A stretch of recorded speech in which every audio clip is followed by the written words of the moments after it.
Un mecánico humilde arregla gratis el auto de un desconocido, sin imaginar que ese hombre era Pablo Escobar. Lo que pasó después cambió su vida para siempre. Quédate hasta el final y descubre cómo un simple gesto desencadenó algo que jamás olvidaría. Era una tarde de calor sofocante en Medellín, finales de 1984.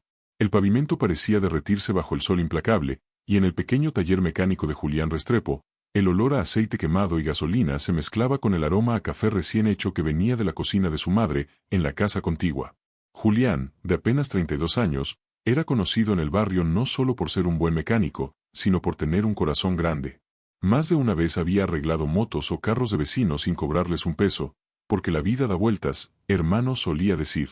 Aquel día, sin embargo, estaba especialmente cansado. Tenía 3 carros por entregar, un Jeep que no arrancaba y un Renault 4 con el motor abierto. El ruido de una bocina insistente interrumpió su concentración. Miró hacia la calle, un viejo Mercedes-Benz negro, cubierto de polvo, se detuvo frente a su taller. El conductor, un hombre corpulento con camisa abierta y cadena de oro, bajó del auto con una expresión de fastidio. ¿El mecánico eres tú?, preguntó sin saludar. Sí, señor, respondió Julián, secándose el sudor de la frente con un trapo. ¿Qué problema tiene? El hombre le explicó que el carro se había apagado de repente, y que necesitaba arreglarlo ya mismo. Julián revisó el motor con manos expertas y supo que no era nada grave, una manguera de combustible rota y un filtro obstruido. Podía solucionarlo en menos de media hora. Mientras trabajaba, notó que el hombre no dejaba de mirar hacia ambos lados de la calle, como si esperara algo o alguien. Tenía un aire tenso, aunque intentaba disimularlo. Julián no preguntó nada, él solo hacía su trabajo. Al terminar, encendió el motor y sonrió satisfecho. Listo, patrón. Quedó andando como nuevo. ¿Cuánto es?, preguntó el cliente, sacando un fajo de billetes. Julián lo miró un segundo y negó con la cabeza. Nada. Fue algo sencillo, y además, usted venía apurado. Considérelo un favor. El hombre lo observó en silencio, como si no entendiera lo que acababa de escuchar. Luego sonrió de forma extraña. Le voy a decir algo, hermano. Usted no sabe a quién le está haciendo este favor, pero se va a enterar muy pronto. Sin más, subió al auto y se alejó dejando una nube de polvo. Julián se quedó viendo cómo el Mercedes desaparecía al final de la calle, pensando que tal vez había hecho mal en no cobrar. Pero en el fondo, se sintió bien. Esa misma noche, mientras cenaba con su madre, escuchó un golpe seco en la puerta. Cuando abrió, se encontró con el mismo Mercedes estacionado afuera, y al lado, un hombre bajito, de bigote espeso, mirada intensa y una sonrisa que no invitaba precisamente a la confianza. Lo reconoció de inmediato. No porque lo hubiera visto antes en persona, sino porque su rostro aparecía en los periódicos y en los rumores de toda Medellín. Era Pablo Emilio Escobar Gaviria. Así que usted es Julián, el que arregla carros gratis, dijo Pablo con voz calmada, pero con una autoridad que helaba la sangre. Julián tragó saliva y asintió. Sí, señor.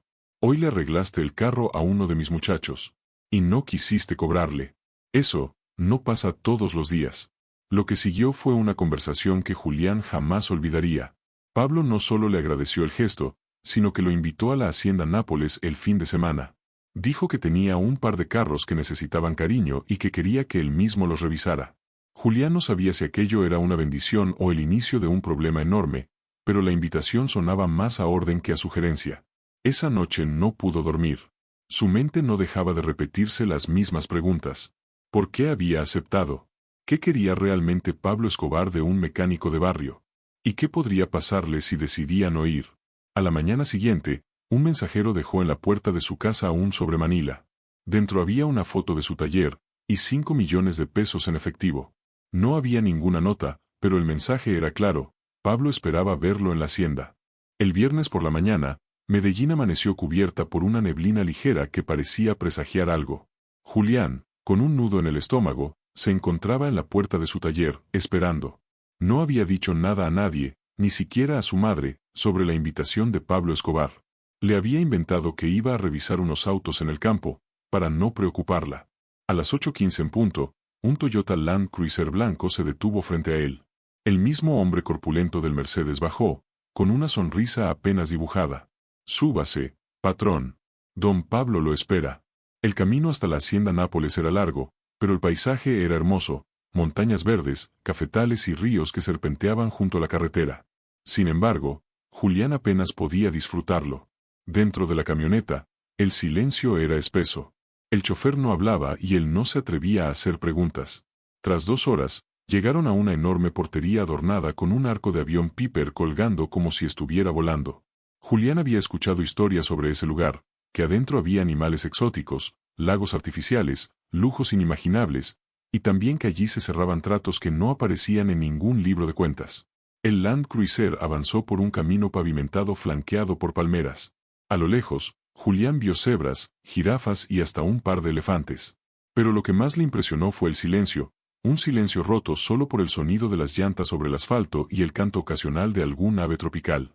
Finalmente, llegaron a una explanada donde varios autos de lujo estaban estacionados, Lamborghinis, Ferraris, Mercedes, y un par de camionetas blindadas.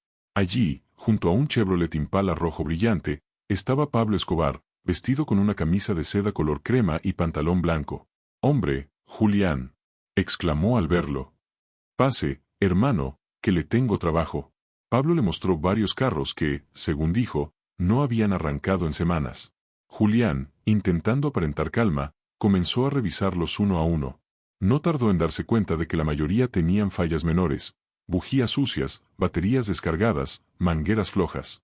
Era como si todo estuviera preparado para que los rescatara fácilmente. Mientras trabajaba, Pablo se sentó en una mecedora bajo la sombra de un árbol, observándolo en silencio. De vez en cuando, daba una calada a su cigarrillo y comentaba algo sobre los autos, o sobre la vida. «¿Sabe qué es lo que me gusta de usted, Julián?», dijo de pronto. «Que no todo lo hace por plata. La mayoría de la gente vende hasta su alma por unos billetes». Julián no supo qué responder. Solo siguió trabajando, pero aquellas palabras le dieron vueltas en la cabeza. Al mediodía, un sirviente apareció con una bandeja de comida. Pablo invitó a Julián a sentarse a su mesa, donde había carne asada, arroz con coco, plátano maduro y jugo de guanábana. Comieron en un ambiente extrañamente relajado. Fue entonces cuando Pablo soltó algo que cambiaría todo. «Mire, hermano, yo necesito gente de confianza. Y aquí, en este negocio, la confianza no se compra, se gana. Usted me demostró algo importante el otro día. Por eso, quiero que se encargue del mantenimiento de todos mis carros». Julián casi deja caer el vaso de jugo. No era una simple oferta de trabajo, era una invitación a entrar, aunque fuera de forma indirecta, al mundo del narcotráfico. Y sabía que, una vez dentro, no sería fácil salir. «No sé, don Pablo, yo tengo mi taller, mi familia», balbuceó. Pablo lo interrumpió con una sonrisa que no admitía negativas. «No lo tiene que decidir ahora. Pero piense, trabajo asegurado, buen pago, y protección. En Medellín, eso vale más que el dinero». Antes de irse, Pablo le entregó un sobre. «Para que no diga que vino hasta aquí por nada». De regreso en el Land Cruiser, Julián abrió el sobre. Había 10 millones de pesos en efectivo. Sintió un escalofrío. Ese dinero podía cambiarle la vida, pero también podía arruinarla. Julián llegó a Medellín con el sol cayendo detrás de las montañas. El viaje de regreso fue silencioso, pero no por falta de ganas de hablar, sino porque cada vez que intentaba procesar lo que había ocurrido, las imágenes se mezclaban en su mente: la hacienda Nápoles con sus animales exóticos, la mirada fija de Pablo Escobar, la montaña de autos de lujo, y sobre todo, el sobre con esos 10 millones de pesos que ahora llevaba escondidos en el bolsillo interior de su chaqueta. Apenas bajó del Land Cruiser frente a su taller, el chofer le dio una palmada en el hombro y dijo en tono serio: «Don Pablo aprecia a la gente que cumple, mecánico. No lo olvide». La frase, aunque sonó amistosa, tenía un peso implícito, como si fuera tanto un cumplido como una advertencia. Dentro del taller, Julián dejó el sobre la mesa de trabajo. No se atrevía a abrirlo otra vez. Era como si el dinero lo mirara, lo tentara, y al mismo tiempo le susurrara que había un precio por aceptarlo. Encendió un cigarrillo y se dejó caer en la silla, mirando las paredes manchadas de grasa y las herramientas que colgaban ordenadas. Ese era su mundo, y sin embargo, en unas pocas horas, había tocado un mundo completamente diferente, un mundo donde el lujo y el peligro caminaban de la mano. Pasó toda la noche sin dormir. Se preguntaba: ¿qué pasa si digo que sí? ¿Y si digo que no? Sabía que la invitación de Escobar no era algo que pudiera rechazarse así como así. Al amanecer, decidió ir a ver a su madre. En la pequeña cocina, mientras ella preparaba café, Julián intentó contarle parte de la historia, omitiendo, claro, el nombre de Pablo Escobar. Le dijo que un cliente muy importante le había ofrecido un contrato para encargarse de varios autos, que el pago era enorme, pero que no estaba seguro. «Mijo», le dijo su madre, removiendo el café en la olla, «uno no siempre tiene que aceptar lo que brilla. A veces, lo que brilla quema. Piense bien». Esas palabras se le clavaron en el pecho. Y lo peor era que sabía que tenía razón. Durante la semana, trató de seguir con su rutina, reparar taxis, cambiar llantas, ajustar motores. Pero cada vez que escuchaba en la radio alguna noticia sobre tiroteos, explosiones o allanamientos, sentía que todo estaba conectado. El jueves por la tarde, mientras cerraba el taller, un joven llegó en una moto y le dejó un sobre sin decir una palabra. Dentro, había una nota escrita a mano. «El patrón quiere saber si ya decidió. Mañana a las 10, mismo lugar de la vez pasada. Si no, que sea para decir que no lo volveremos a molestar». Julián sabía lo que eso significaba. Si no se presentaba, no sería un simple no. En el mundo de Escobar, la ausencia podía interpretarse como desprecio, o peor, como traición. Esa noche, la ciudad parecía más oscura que nunca.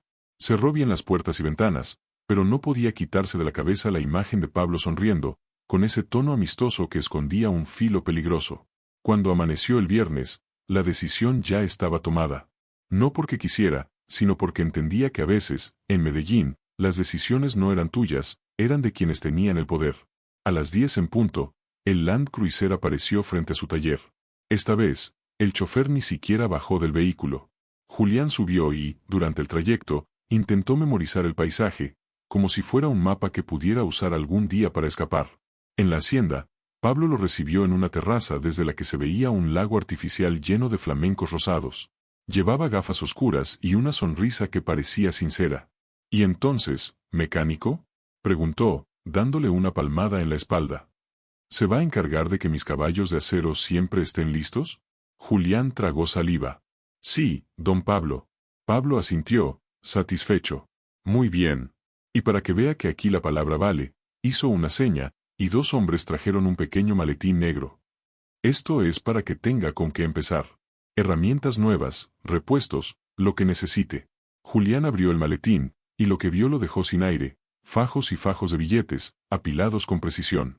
Era más dinero del que había visto en toda su vida junta. «Solo una cosa», continuó Pablo, con voz más baja. «Estos carros no son como los de la calle. Algunos no pueden aparecer en cualquier parte, ¿me entiende? Y si algún día alguien le pregunta, usted no sabe nada, no ha visto nada». En ese momento, Julián comprendió que ya no había marcha atrás. Pasó el resto de la tarde en la hacienda, revisando un Porsche negro y un Jeep blindado. Pablo, mientras tanto, se dedicaba a recibir visitas, hombres trajeados, campesinos con sombrero, mujeres con vestidos costosos. La hacienda era un mundo en sí misma, y él, ya formaba parte de él.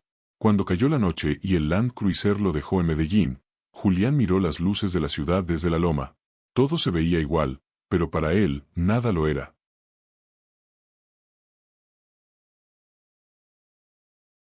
Julián no sabía cuánto tiempo llevaba en la hacienda Nápoles. El calor húmedo, el zumbido constante de los insectos y el olor a césped recién cortado parecían borrar la noción del tiempo. Lo que sí sabía era que, desde aquella noche en que arregló gratis el auto de aquel hombre misterioso, y que resultó ser Pablo Escobar, su vida había cambiado de rumbo. Ese día, mientras terminaba de ajustar una camioneta blindada, uno de los hombres de confianza de Escobar se acercó a él. Era un tipo alto, de bigote espeso y mirada dura, llamado el Mono Restrepo. «Julián, el patrón quiere verte», dijo con voz seca. El corazón de Julián dio un salto. Cada vez que alguien decía el patrón, todos entendían de quién se trataba. No era una invitación, era una orden.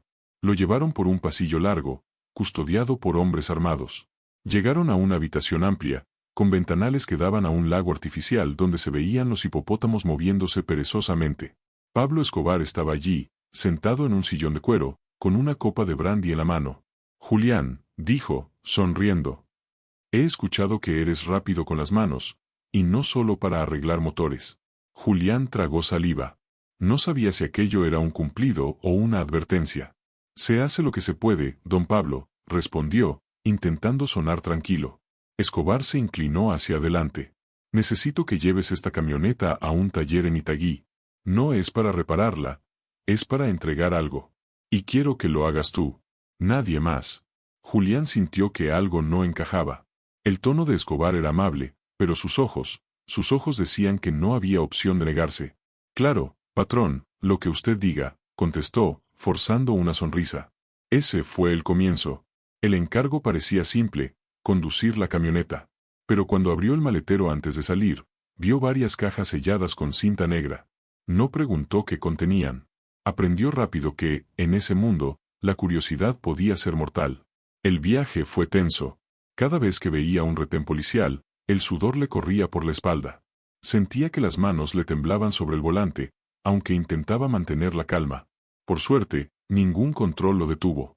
Entregó la camioneta a un hombre que no dijo su nombre, solo asintió y se marchó.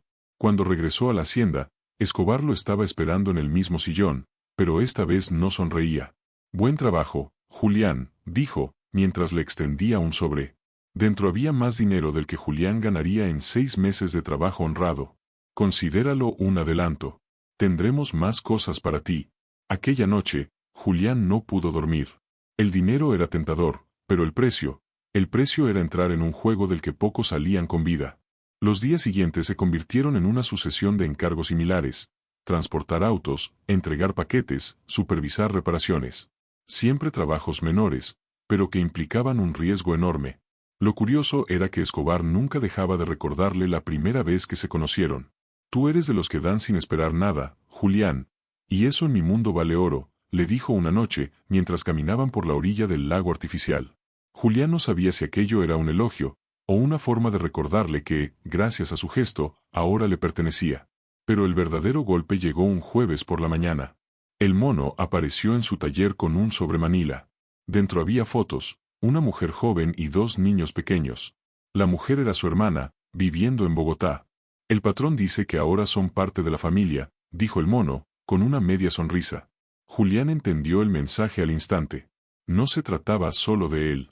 Si alguna vez pensaba en irse, si intentaba romper la lealtad que Escobar le exigía, ellos pagarían las consecuencias. A partir de ese momento, cada encargo dejó de ser un simple trabajo y se convirtió en una cadena invisible que lo ataba más y más a la organización. Sin embargo, había algo que lo inquietaba más que el riesgo: la manera en que Escobar lo miraba a veces, como si estuviera evaluando hasta dónde podía llegar.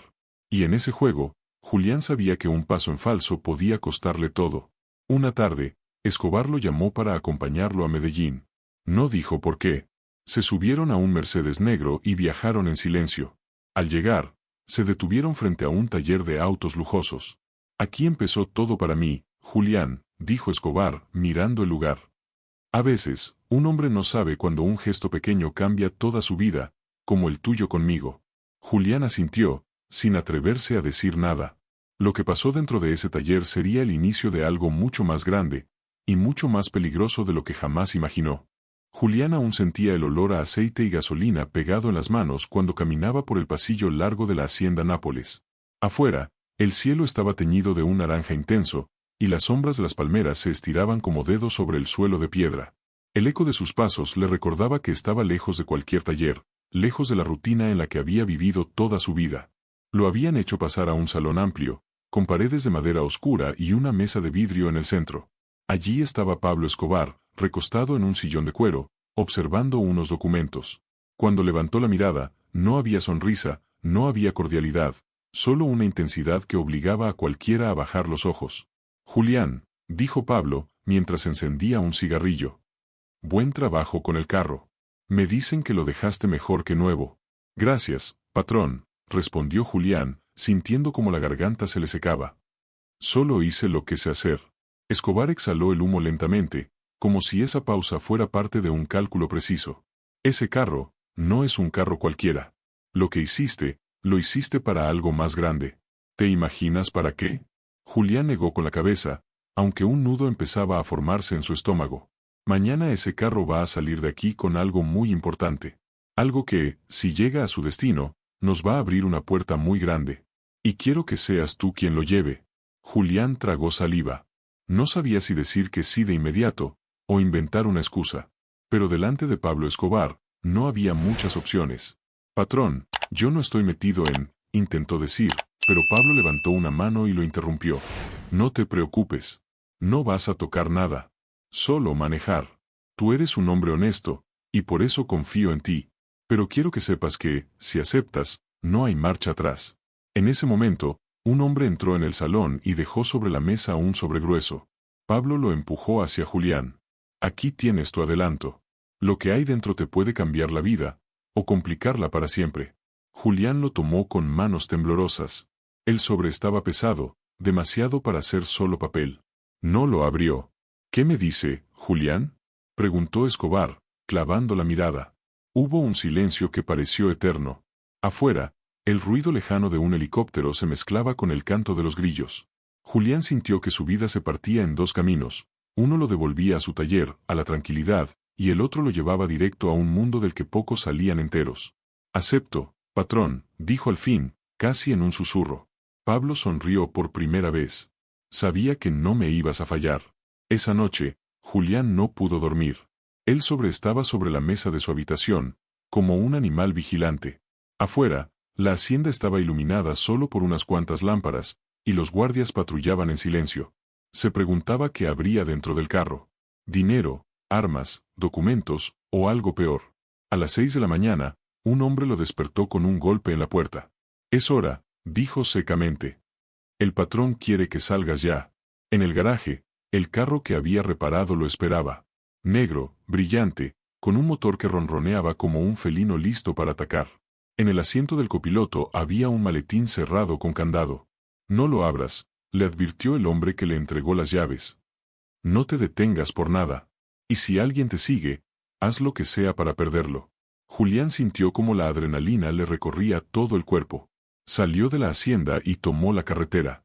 El amanecer pintaba de oro las montañas, pero él apenas lo notaba. Cada kilómetro parecía más largo que el anterior. A mitad de camino, notó un par de luces acercándose por el retrovisor.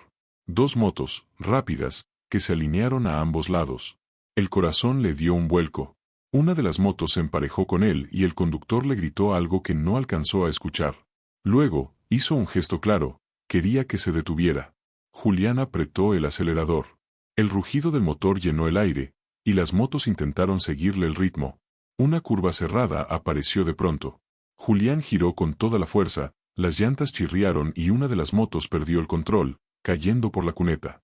La otra siguió un par de metros más, y luego desapareció en el retrovisor. Con las manos sudorosas sobre el volante, Julián no se detuvo hasta llegar a una finca en las afueras. Allí, un hombre con gafas oscuras lo esperaba. Sin decir palabra, abrió el maletín, revisó el contenido y asintió. Bien hecho. Julián no preguntó nada. Solo quería volver a su vida, pero sabía que ya no había vuelta atrás. Cuando regresó a la hacienda esa tarde, Pablo lo estaba esperando en el mismo salón. ¿Y bien?, preguntó Escobar. Todo salió bien, patrón. Pablo asintió, y luego dijo algo que Julián no olvidaría jamás. Ahora, Julián, eres parte de la familia. Pero Julián no sabía que ese viaje no había sido solo una prueba. El coche que él había reparado y conducido estaba marcado, no para la policía, sino para otra organización que llevaba tiempo siguiendo cada paso de Escobar. Y esa noche, cuando todos dormían, un vehículo se estacionó a medio kilómetro de la hacienda. Dentro, dos hombres observaban la entrada con binoculares, anotando en silencio la matrícula del carro que Julián había conducido. Lo que vendría después, lo cambiaría todo. La mañana siguiente, Julián despertó con un silencio extraño. No era el bullicio habitual de la hacienda Nápoles, con trabajadores moviéndose y motores rugiendo a lo lejos. No. Esa vez, lo único que escuchaba era el canto distante de un ave y un murmullo grave que venía desde fuera de su habitación. Al abrir la puerta, encontró dos hombres armados esperando en el pasillo. No dijeron su nombre, no saludaron, solo hicieron un gesto seco para que lo siguiera. Lo llevaron al mismo salón donde había estado la noche anterior. Escobar estaba allí, pero no solo. Frente a él, sentado con las manos esposadas y la camisa manchada de polvo, había un hombre que Julián nunca había visto. Su rostro estaba hinchado, como si hubiera pasado por una larga noche de interrogatorio. Julián, dijo Pablo, sin mirarlo. Anoche, alguien intentó seguirte. Ya me habían dicho que podía pasar, pero lo que no me gusta es descubrir que el que los envió, señaló al hombre esposado, sabía tu ruta exacta. Julián sintió un frío en la espalda. ¿Qué quiere decir, patrón? Escobar lo miró directamente, y por primera vez en todo ese tiempo, sus ojos no tenían nada de calidez. Quiero decir que hay un soplón, y si no está aquí, está cerca. Muy cerca. El hombre esposado comenzó a reír. Una risa ronca, como si supiera algo que ninguno en esa sala comprendía del todo. ¿Y si te digo que no fui yo quien lo siguió? Dijo el hombre. ¿Y si te digo que hay alguien en tu gente que quiere ver cómo caes? Pablo no respondió. Caminó alrededor de la mesa, se inclinó y le susurró algo al oído. El hombre dejó de reír. Sáquenlo, ordenó Pablo, y los guardias lo arrastraron fuera. Cuando la puerta se cerró, Pablo volvió a su silla. Encendió otro cigarrillo, dio una calada lenta y habló. Julián, anoche hiciste bien en no parar. Pero tienes que entender algo, en este mundo, un favor no es gratis. Ahora eres parte de algo que no puedes abandonar así como así. Julián sintió como las palabras se le clavaban. Patrón, yo solo arreglo carros. No, lo interrumpió Escobar. Ya no eres solo nada. Ahora eres alguien que conoce rutas, gente y trabajos que otros matarían por saber. Y si no eres cuidadoso, te van a matar por eso. Un silencio pesado llenó el salón. Afuera, un avión pasaba en lo alto, y el ruido parecía lejano, como si el mundo fuera otro. Las horas siguientes fueron un torbellino. Julián fue llevado a un pequeño taller dentro de la hacienda. Allí había 3 vehículos más, todos con motores abiertos y piezas sobre mesas. El jefe de mecánicos, un hombre llamado Tavera, lo recibió con un apretón de manos fuerte. Bienvenido al lado real del negocio, dijo con una sonrisa torcida. Aquí no solo arreglamos motores, los preparamos para lo que se necesite. Julián notó que algunos coches tenían compartimentos secretos, tan bien disimulados que solo un experto podría encontrarlos. Entendió que cada arreglo que hiciera podría ser usado para algo más que transporte. Mientras trabajaba, una idea comenzó a crecer en su cabeza. El coche que había conducido no era especial solo por el motor. Lo que llevaba dentro debía ser de un valor incalculable, algo que no podía caer en manos equivocadas. Y ahora, al parecer, esas manos estaban más cerca que nunca. Esa noche, mientras se lavaba la grasa de las manos, Julián escuchó pasos acercándose a su puerta. Era Tavera, el mecánico jefe. Cerró la puerta tras él y habló en voz baja. Mira, muchacho, aquí todos le debemos algo al patrón, pero eso no significa que estemos seguros. Hay gente que lleva años esperando un error para tumbarlo. Y si no quieres ser parte de la caída, cuida lo que dices, y cuida donde miras. Julián asintió, pero antes de que pudiera responder, Tavera se fue tan rápido como había llegado. Se sentó en la cama, mirando por la ventana. Las luces de la hacienda parecían tan tranquilas, pero ahora sabía que detrás de esa calma había un juego peligroso, lleno de piezas que se movían en silencio. Y él, sin quererlo, se había convertido en una de esas piezas. Al día siguiente, un mensajero llegó con una orden directa. Julián debía preparar un segundo coche, idéntico al primero, y hacerlo en un plazo de 48 horas. Nadie le explicó por qué, pero entendió que era parte de algo más grande, algo que requería precisión y absoluta discreción. Mientras ajustaba el motor, no podía dejar de pensar en las motos que lo habían seguido y en el hombre esposado que había visto en el salón. ¿Quién lo había delatado? ¿Cómo habían sabido exactamente por dónde iba a pasar? Cada vuelta de llave y cada golpe de herramienta sonaban como un reloj, marcando una cuenta atrás que él no podía detener. Esa noche, cuando terminó su trabajo, recibió un sobre debajo de su puerta. No tenía remitente. Dentro, solo había una nota escrita a mano. No confíes en nadie, ni siquiera en él. Julián supo que ese él no podía ser otro que Pablo Escobar. Y en ese instante, entendió que el favor que había hecho gratis, podía terminar costándole mucho más de lo que estaba dispuesto a pagar. Lo que no imaginaba era que, en las próximas 72 horas, iba a descubrir la verdad detrás del coche, y que esa verdad lo pondría frente a una decisión que marcaría su destino para siempre. La mañana comenzó con un cielo gris y un aire espeso que parecía presagiar algo grande. Julián estaba en el taller, ajustando los últimos detalles del segundo coche, cuando Tavera entró con un rostro más serio que de costumbre. Cerró la puerta, miró alrededor para asegurarse de que nadie escuchara, y luego habló en voz baja. Muchacho, no preguntes cómo lo sé, pero ese carro que arreglaste primero, no llevaba solo mercancía. Julián levantó la vista, dejando la llave inglesa en la mesa. Entonces, ¿qué llevaba? Tavera respiró hondo, como si el simple hecho de decirlo pudiera costarle la vida. Documentos. Papeles con nombres, cuentas y rutas. Cosas que, si caen en manos equivocadas, pueden tumbar medio imperio.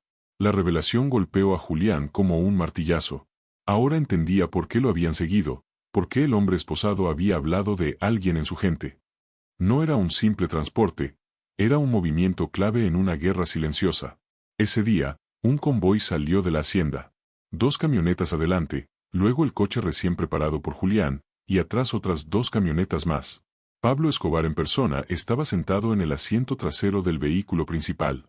Julián no iba en la caravana, pero desde el taller podía sentir el peso de lo que estaba ocurriendo. 3 horas después, las noticias comenzaron a circular entre el personal. El convoy había sido emboscado a mitad de camino. Pero lo extraño era que no habían ido por la mercancía. Habían ido directo al coche de Escobar, y no lo habían logrado. Pablo volvió a la hacienda esa misma tarde.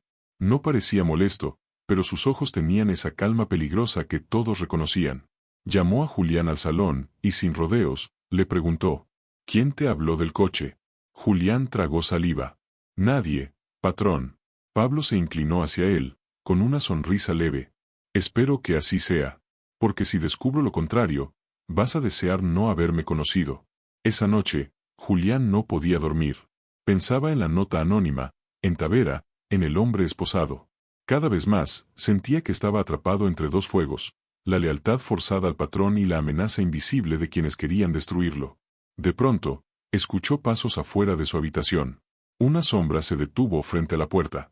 Julián contuvo la respiración, pero la sombra siguió caminando y desapareció.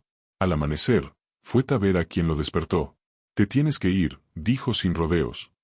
Hoy. ¿Qué? ¿Por qué? Porque esa nota que recibiste, la escribí yo. Y anoche escuché que tu nombre salió en una reunión. No sé quién habló, pero no vas a vivir para ver otra semana si te quedas. Julián sintió un golpe en el estómago. Irse significaba desaparecer, dejar todo atrás. Pero quedarse, podía significar acabar en una fosa. Horas después, aprovechando que parte del personal estaba distraído con una visita de negocios, Julián tomó una camioneta y se fue por una ruta secundaria. Conducía rápido, sin mirar atrás, pero con cada kilómetro sentía que alguien lo seguía. Al caer la noche, se detuvo en un pequeño pueblo, estacionó detrás de una bodega y se quedó dentro del vehículo, tratando de pensar. No sabía si había escapado, o si acababa de entrar en la fase más peligrosa de su vida. Mientras tanto, en la hacienda, Pablo Escobar observaba un mapa lleno de marcas y rutas. Uno de sus hombres se acercó y le entregó un sobre. Dentro, había una foto borrosa de Julián saliendo de la propiedad. Pablo sonrió, como si todo estuviera saliendo según un plan que solo él conocía. Déjenlo ir, dijo. A veces, el mejor modo de saber quién es leal es ver a dónde corre. Lo que Julián ignoraba era que cada paso que daba estaba siendo vigilado, y que el coche que había reparado no era el único con un secreto bajo el capó. 3 días después de su huida, Julián llegó a Medellín. Se instaló en una pensión barata, pensando que la distancia y el anonimato lo protegerían. No usaba su nombre real, evitaba los lugares concurridos y jamás regresaba por la misma ruta. Sin embargo, esa sensación de estar siendo observado no lo abandonaba. Una noche, mientras cenaba un plato de frijoles en un pequeño restaurante, un hombre alto y delgado se sentó frente a él sin pedir permiso. Vestía ropa sencilla, pero su mirada tenía una autoridad inconfundible. Te manda saludos el patrón, dijo el hombre con calma. Dice que te agradece por el trabajo que hiciste, y que no tiene nada contra ti.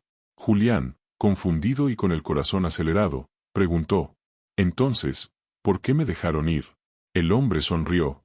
Porque necesitaba que alguien llevara algo, sin levantar sospechas. En ese instante, sacó un pequeño paquete envuelto en papel marrón y lo puso sobre la mesa. Eso estuvo en tu camioneta desde que saliste de la hacienda, continuó. Lo que había en el coche que arreglaste no era lo único importante. Tú fuiste el último eslabón de una cadena, y lo cumpliste sin saberlo. Julián miró el paquete, intentando adivinar su contenido. El hombre se levantó, dejó unos billetes junto a su plato y dijo, ábrelo solo cuando escuches que es seguro, y créeme, sabrás cuándo es. Los días siguientes fueron un tormento de preguntas sin respuesta. Julián se debatía entre abrir el paquete o deshacerse de él. ¿Y si era una trampa? ¿Y si contenía algo que lo incriminaba? Sin embargo, algo dentro de él le decía que ese paquete era la clave para entender por qué Escobar lo había dejado ir.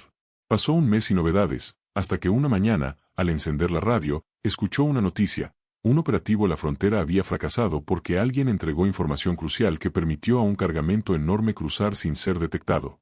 Julián supo en ese momento que el paquete tenía relación directa con eso. Esa noche, lo abrió con manos temblorosas. Dentro, encontró un sobresellado y un reloj de pulsera antiguo. El sobre contenía una sola hoja, un mapa con coordenadas y una fecha, escrita en tinta roja. La fecha era dentro de 3 días. Cuando llegó el día señalado, Julián fue al lugar indicado, un viejo taller abandonado en las afueras de la ciudad.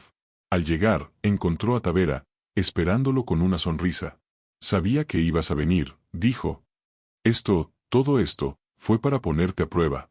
Antes de que Julián pudiera responder, un vehículo se detuvo junto a ellos. Del asiento trasero, bajó Pablo Escobar. ¿Ves, muchacho? Dijo Pablo. En este mundo, la lealtad no siempre se mide con palabras, sino con lo que uno hace sin entender por qué. Julián no sabía si sentirse aliviado o atrapado. Pablo le puso una mano en el hombro y agregó: ahora sé que puedo confiar en ti. Y eso, Julián, vale más que todo el oro del mundo.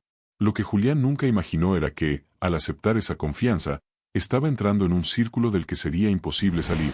El paquete, el coche, la huida, todo había sido parte de un juego mayor. Un juego en el que Pablo Escobar siempre movía las piezas con una precisión escalofriante. Y así, el mecánico que un día pensó que su vida cambiaría por un trabajo bien hecho, descubrió que, con Escobar, nada era tan simple como parecía.